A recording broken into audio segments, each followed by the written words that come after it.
What I was getting at here, John, is that you sat here and you said something very, very deep thinking. Because I was talking about maybe Kovalev coming over and coaching the power play, and you said, I don't think they're going to get somebody. I think we have the best power play coach in the organization right now as we sit. MSL. And I said, who? And you said? MSL. Marty St. Louis, exactly.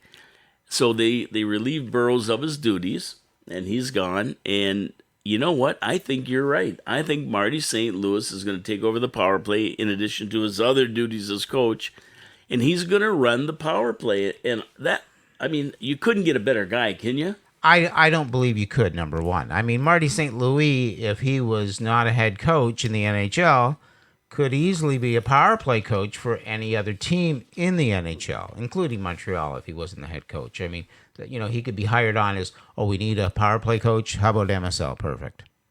Let's go. Yeah, exactly. So number one, he's qualified. I do think that your prediction of Marty St. Louis taking over the power play this year and doing it himself is going to come true.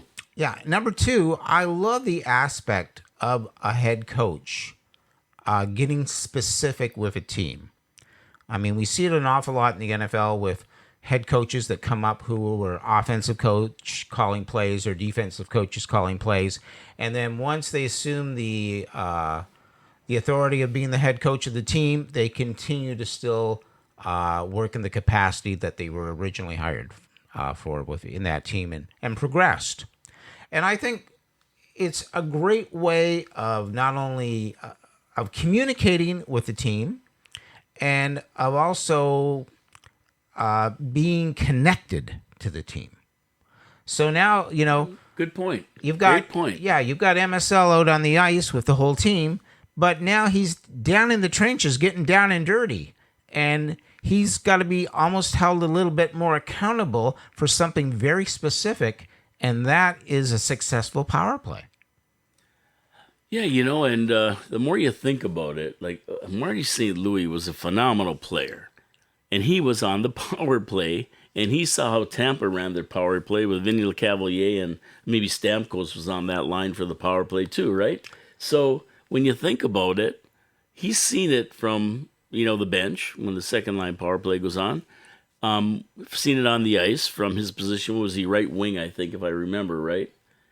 So why wouldn't you have a guy with his productivity, his hockey sense, his knowledge, his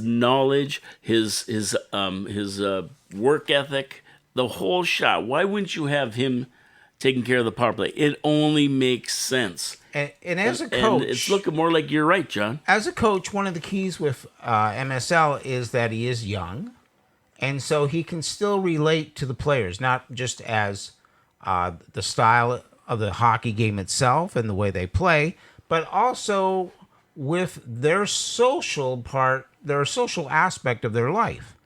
And that's important as well, because as coaches age and players come in, they'll go, well, does this coach know anything about really what's going on? Like, there could be that disconnect factor. And I think the more that you can be around the life of a player,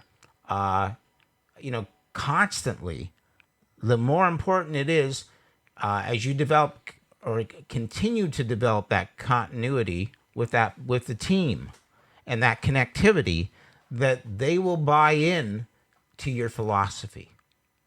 And that's what we're trying to do. We want everybody on that team to be connected and buying in with the philosophy of the style of play of the Montreal Canadiens. And that comes back to communication.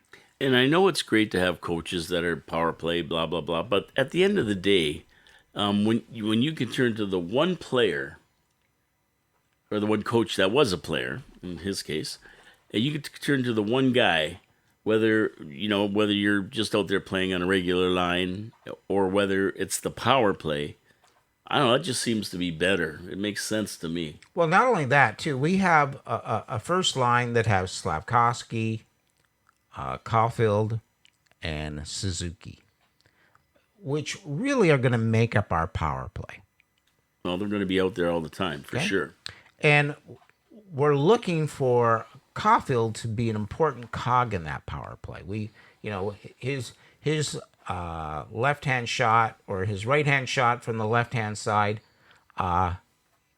it's like the Ovechkin power play.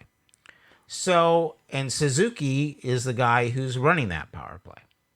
So they're all about, those two guys are really the same kind of stature of Marty St. Louis, the same kind of physical stature.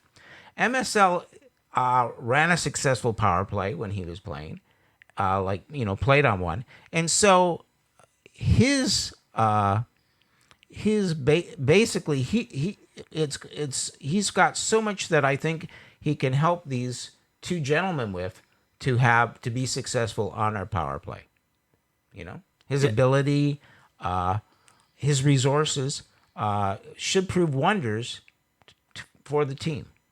Yeah, well, it's really funny, because when he gets on the ice and they're running the power play and he doesn't see them doing it right, he'll go, "Here, let me get in there, and I'll show you how to do it." And that's what you want. Show you how to do it. It's one thing for somebody to tell you how to do it.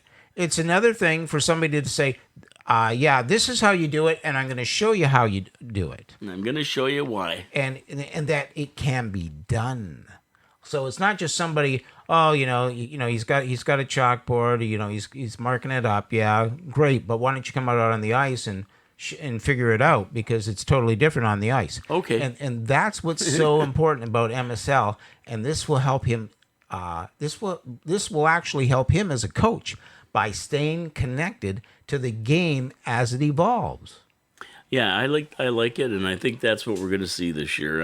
I can't be sure. Maybe they have other ideas, other plans. I'm just kind of taking what you said a few weeks ago and thinking about it more and more, and them not making a move, and not even a rumor or anything about making a move, and all of a sudden I'm going, they're going to listen to John. I think you got to look at your resources and develop them constantly, and I think that's what the Canadiens are doing.